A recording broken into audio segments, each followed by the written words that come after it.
Welcome. Say, how would you like to take the most mysterious, exciting, adventuresome trip in the world? We're going to do that in this little half hour. Now, what we're going to take a trip into is a little different than you think. It's not geographical. It's sort of mental. It's into these very hazy realms of human existence about which nobody knows anything for certain. The world's most brilliant philosopher or scientist, they all guess. Nobody knows. We're going to guess too, but we're going to use reason and common sense. We're not going to use any prejudices, no dogma, no bias. You're going to use your basic intelligence and we're going to stretch it to the limit, and it's going to be fun. Well, the time has come for us to enter the realm of pure human reason. So come along with me as we travel through the door.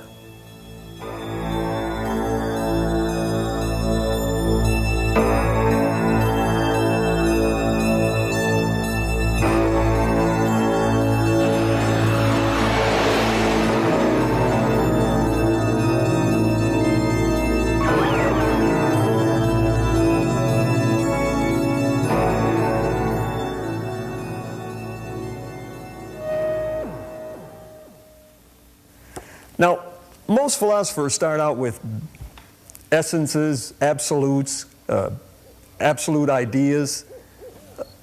They conjure up these things which they say can't be seen because our senses distort them. You see a tree, and Plato said, that's a tree because it partakes of the absolute idea of tree. Well, that doesn't make too much sense to most of us. But they say that you can't know absolute ideas because your senses distort them. Now here's an example of what they mean. Look here. You see two vertical lines which are equal. Now Plato would say they're equal because they partake of the essence of equality. Well, your senses distort them, he says, and this is why. See? Look here. They're no longer equal, are they? They are equal. It's that your senses now have distorted them. Well, we're going to do away with all these inventions of the human mind, which really don't explain anything, and we're going to try using our own basic intelligence and look around us in life and see what we can find. What do we see? Well, look here. What do you see here? You see a bunch of vertical lines of different length, right? All right, now look here. Now they're arranged in descending order. All right, they all have a different length. Now what do you see? You see a black triangle. But is it a triangle? Here's another little illusion of the mind. We call it a triangle, but in reality it's this. It's an infinite number of lines of various lengths, all arranged in a serial sequence. You see? And this shows it right here. You see, the lines now have been taken out, graphically demonstrated, of course, and exaggerated. What else do we see? Well, here we have a bunch of colors, red, blue, and green. Now, it's easy to see the difference from one to the other because you have one bright one here and a very faint one over on the end, right? But between the first two, it gets difficult to see gradations. Yet, between those first two, even though your mind can't discern it, is an infinite number of gradations. Well, what do we have here? We have the human who's the tallest and the human adult who's the shortest. But are they the limits?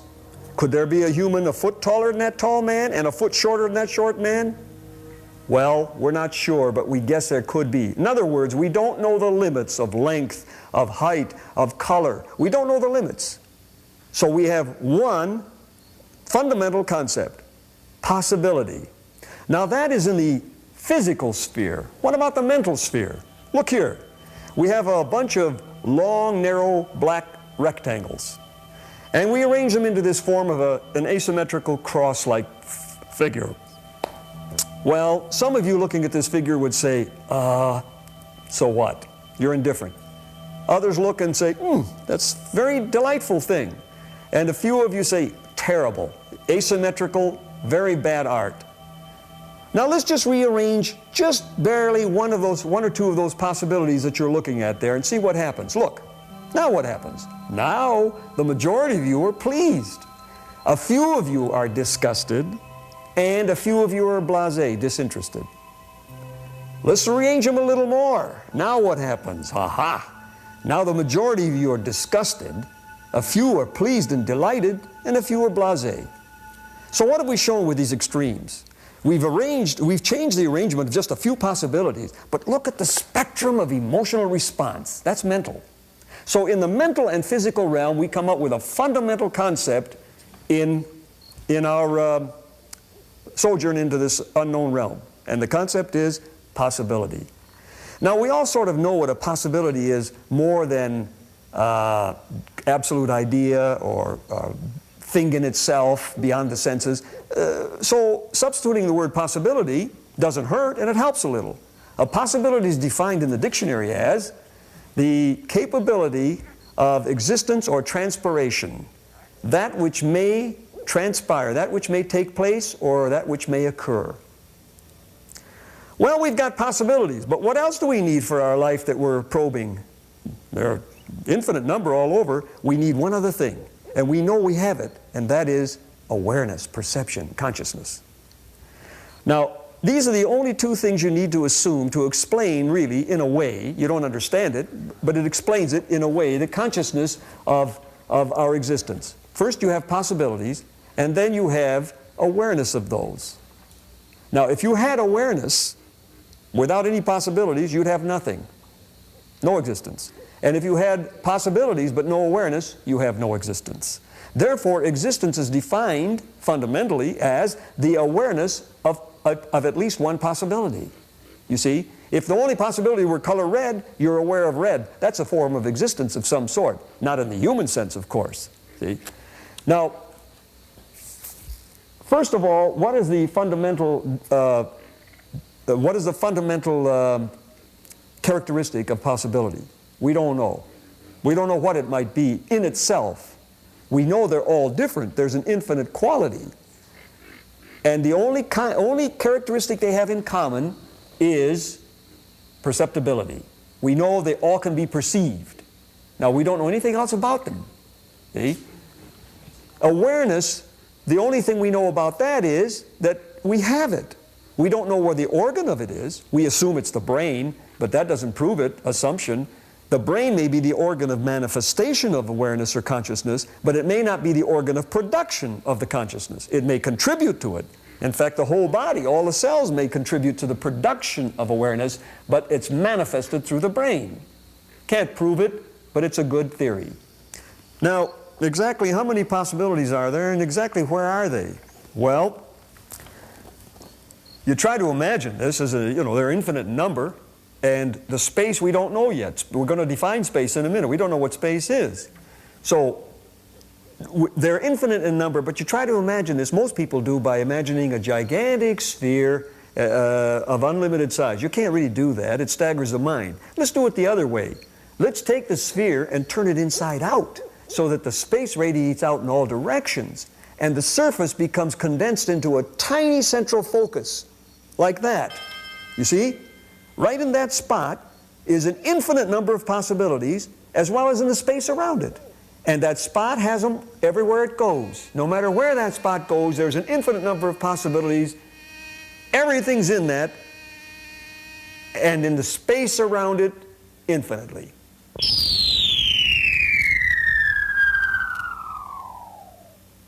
So, we have now a realm of infinite possibilities.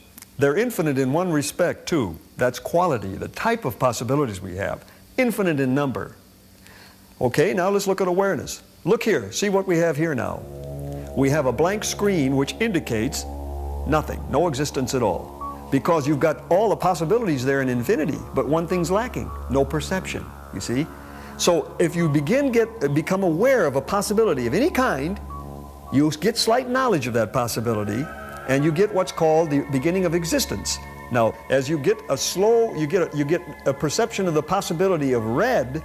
You see, at first it's hazy and not very certain knowledge. Then later on it gets more, your awareness becomes more intense so that you get more knowledge. And what's happening? As you see the brighter red, you become more intensely aware of that possibility. Therefore, your knowledge becomes more certain. You see? And that's the definition of certainty of knowledge, is the intensity of your awareness of those possibilities.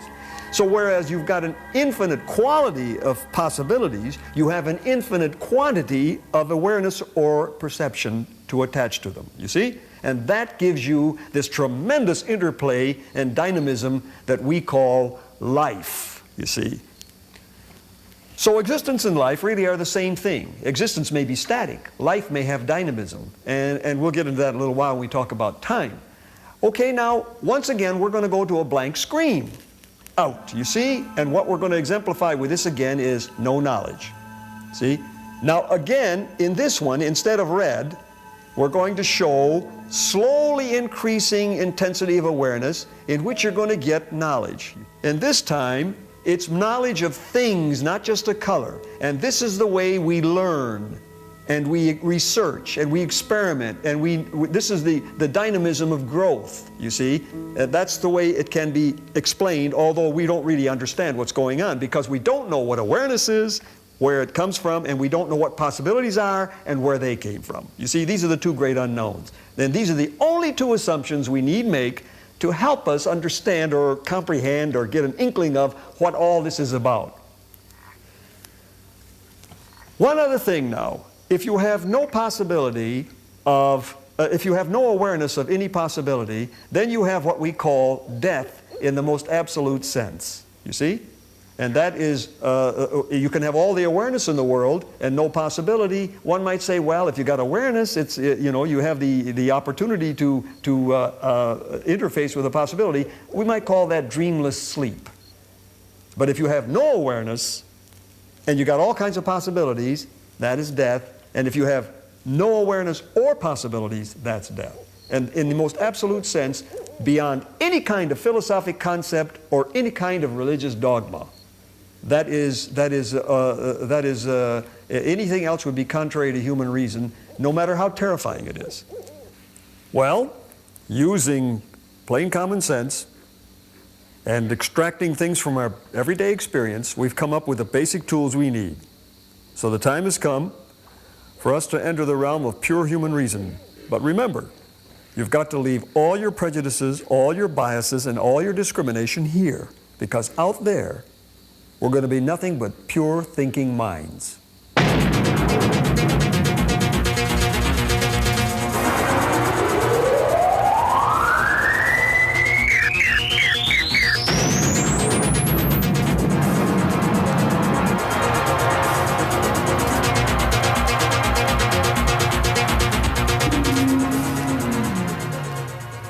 Well, here we are.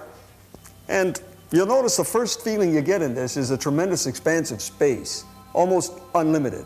And that's only proper because what we're dealing with is infinity in probably the most literal and emphatic sense. Now, you'll see this later on. But first, before we proceed, we've got to make our minds up that we're going to get rid of all dogma, all discrimination, all bias, all prejudiced ways of thinking that characterize our down-to-earth everyday world. So before we start, let's do that.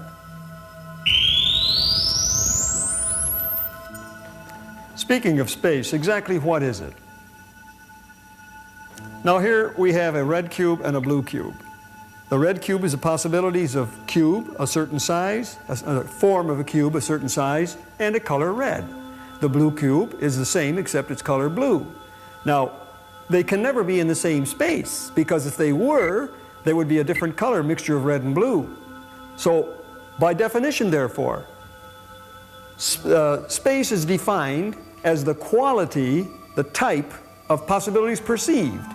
They're the same shape and same size, one red, one blue. Those two different possibilities make different spaces of those cubes.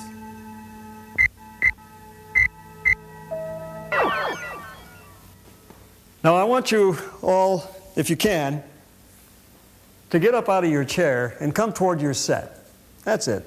Just come toward your set. Right smack in front of the screen. Stop about 4 feet away. Okay, now sort of bend down and look at the right middle margin of your screen. What do you see? You see an X, a black X, right? Nothing else. You see nothing else. Okay, now cover your right eye and stare right at that X. What do you see? Same thing, right? No change at all. Is that right? Oh, is it right? Glance over to the left margin with your left eye. Keep your right eye covered. Now what do you see? You see more possibilities that weren't there, right? A circle, a black dot. Well, now look back over at the X. Keep your right eye covered. What do you see? Doesn't it look like before? You know the dot is there, but it's not there. But it will be there, or it was there, and is there, all at the same time. So isn't this a remarkable thing? The dot is there, it was there, and it very soon will be there, all at the same time, because you know it was there all the time, but it wasn't there. Why? Simply because the intensity of your awareness was not maximal, which is a definition of present time. Past and future are conditioned by intensity of awareness of possibilities that is less than maximal. Some very distant, that you can barely remember them, or so far in the future you can barely conceive them. These are remote intensity awareness. But when it's maximal, it's your present time. But all these tenses are with you at the same time, you see? Time isn't something that begins in a distant past, progressing at a constant velocity toward an unimaginable distant future. It's not that objective. It's subjective, and it's different for each of us.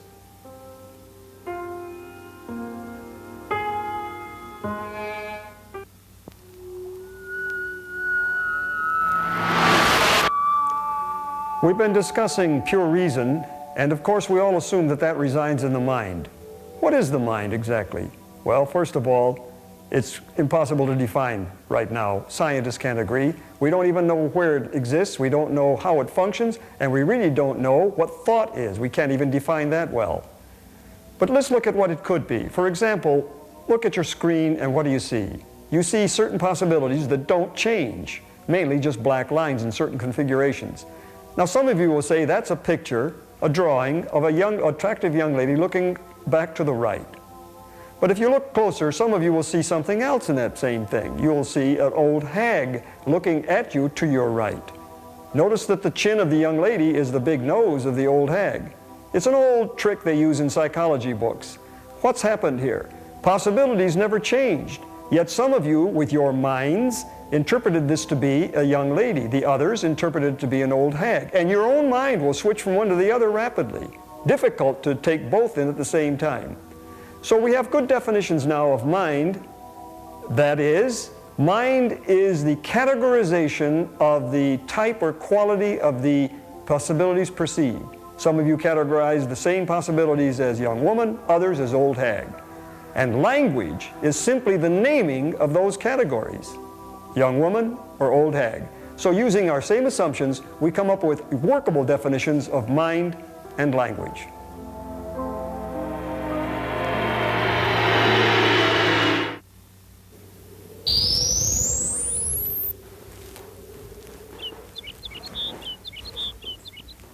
Sure is nice when you go out camping, do a little bit of mountain or hill climbing. Very nice, enjoyable. Feel a little breeze, you feel coolness, you know, snow, nice and cold.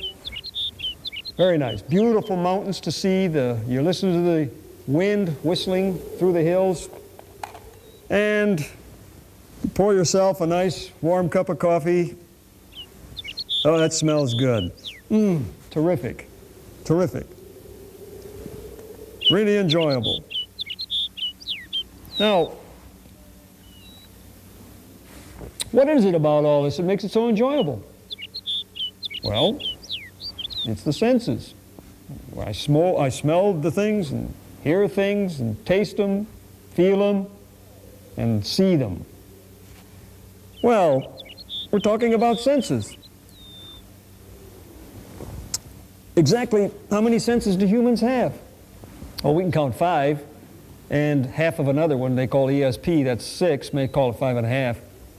Then I ask you a question. Is that all the senses there are in the universe or in existence? Well, couldn't there be more? Let me give you an example. Bats are supposed to have radar. We don't have it. Isn't that a different sense? Now, I don't know if they've got any other 5 we got, but they got one we don't have, so there must be more senses. Question is, how many more? 1, as powerful as sight but totally different? Or 2? Or how about 20? Better yet, how about 1 trillion? Does that stagger you a bit? Well, if you mentioned that there could be 1 or 2, why do you stop there? You don't have any knowledge of how many there could be. And look at the bat. He's got one different than we have. Now let's assume, for example, just for argument, that every human being in existence in the past, now, and the future never did, does not, and never will have sight. Assume that. How would your life be different? Look here.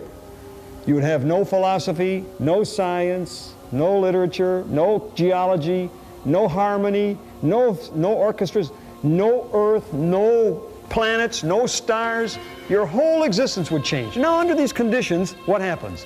All the thinkers get together and say, wow, we got to come up with some explanation for this. Now you've got your sciences being born, and you have all these different religions to explain this existence without sight. And then somebody comes along and says, you know, out there, there's huge piles of dirt and big waves of water 20, 30 feet high. He's a heretic, so they burn him at the stake. Okay, now, under these conditions, assume that now suddenly every human being has sight. And what would happen? Well, if everyone didn't die of fright, they'd be so terrified they'd be paralyzed. What would happen to all the sciences and the arts that would have been invented to explain their existence without sight? Why, it'd all collapse in a pile of nonsense. And they would have burned heretics for no reason whatsoever. And what do we do now with our sight? We have created sciences and arts to explain our existence within our 5 senses now that we have sight. But what if we had one like the bat? Or another one as powerful as sight and different than the bats? Or what if we had 5 more? What would happen? Why, our sciences and our arts and our religions would collapse in a pile of nonsense. And if we had 10,000 more senses, what would happen? You see, the trouble, the worst part of it all is that we're still burning heretics at the stake.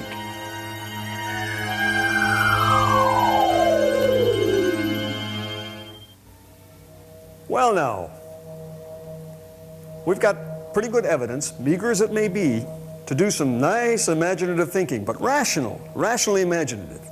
Look here. The bat has a sense we all agree we don't have. We don't even know what that sense is. We don't know how it operates. We don't know what it can do. We don't know what part of existence it can expose. We have a sense the amoeba doesn't have. At least we all agree to that. It may not be true, but that's what we say. That's enough evidence, as meager as it is, to do some nice thinking. If that's the case, if we know of forms of existence in our own space and time, our own universe, that have different groups of senses, then it's just one additional step to the concept of an unlimited number of forms of existence or being or things or ideas or whatever they may be. We don't know, we can't conceive. Unlimited number, all in our own space and time, all with different groups of senses we can't imagine or even begin to characterize, all intermixed or intertwined or somehow fused, but all undetectable to one another. Therefore, this is not the only universe that exists, no matter how expansive it is. There's an infinite number of them. If these senses are all different groups, like our 5 are different from another's 8 and another's 3, and there are no common senses to bridge them, then you can't detect each other's existence mutually, but you may be able to detect existence unilaterally, like we do of the amoeba.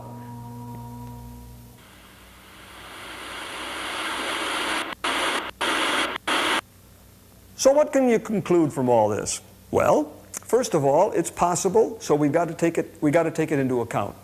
If it's valid, you cannot reject it. That's the mistake most scientists make. All of us make that. Scientists are foolish in a way. Every generation of scientists has a concept, has the idea that finally we've discovered the essence of life. Today it's DNA. Nonsense. You aren't even near it. 2 centuries ago it was galvanic electricity, and it was magnetism. They thought they had discovered the secret of life, or were on the verge of it. Nonsense. Physicists had formulated the concept of the molecule and then the atom. And there was a Nobel Prize. Aha! Electrons and protons and neutrons. Now we've got the essence of matter. Phooey! Now they found out when they built bigger cyclotrons and atom smashers that they went into pions and muons and baryons and leptons, alpha particles, omega particles, and now they're going to build a super collider 53 miles around, and they think they're going to get near the end of what matter is. There is no end to the spectrum of what's big in the universe and what's tiny in the microscopic world, and humans just can't get that through their head. Their senses limit what possibilities they can conceive. They're never going to get to the ultimate reality. We're never going to find out what the realm of possibilities are. You see? So you can conclude, I can conclude with confidence, that E equals mc squared is not the ultimate in energy production. Light is not the fastest velocity of the universe. It is the fastest of which we are aware. And any scientist who says anything other than that is foolish. Try to explain, if you could, to a Roman in Julius Caesar's time, a jet plane. Can't do it. To us, it's everyday down-to-earth stuff, you see? So you'd have the Roman looking at you a little surprised and incredulous, and you'd say to him, look here, there's this thing made out of a light metal, which the Roman didn't know existed, and a human being sitting in it, and he's in this thing going faster, 3 times faster than the sound of your own voice, and so far above the clouds that, you know, it's gone, you can't see it. He'll look at you like you're crazy, first of all. Then the word he'd use is absurd or impossible, one of these 2 words. Well, don't laugh at the Roman. Let me show you in your own lifetime the same reaction would be from you or scientists in our world today. What about if I tell you we're going to develop wordless poetry and soundless music and soundless and symbolless communication among human beings? Just like we said, conscious existence without a body. You'd say the same thing. Absurd, impossible. But you're no different than the Roman. What's the difference between absurdity and reality and actuality? You're expressing a difference in time and change. And we've already explained what these are. You see? There's no limit to these. And once you realize that we don't know what awareness or consciousness is, we don't know what possibilities are and how they came to be if they ever did, once you assume that these 2 things exist and we have evidence for them, they open up all these other possibilities to your imagination. Now, many people's imagination becomes strained. And once it becomes strained and passes a point of credibility, everyday credibility, you slap on the labels immediately of absurd and impossible and drop it there. But it goes far beyond that, and there is no justification, especially for a scientist, to limit his imagination. Okay, now, the time has come for us to retreat from this lofty realm of imagination, or as some would call it, those who have limited theirs and slapped on the labels we've talked about, the realm of insanity, down to our everyday world where we feel more comfortable in the way we think and react.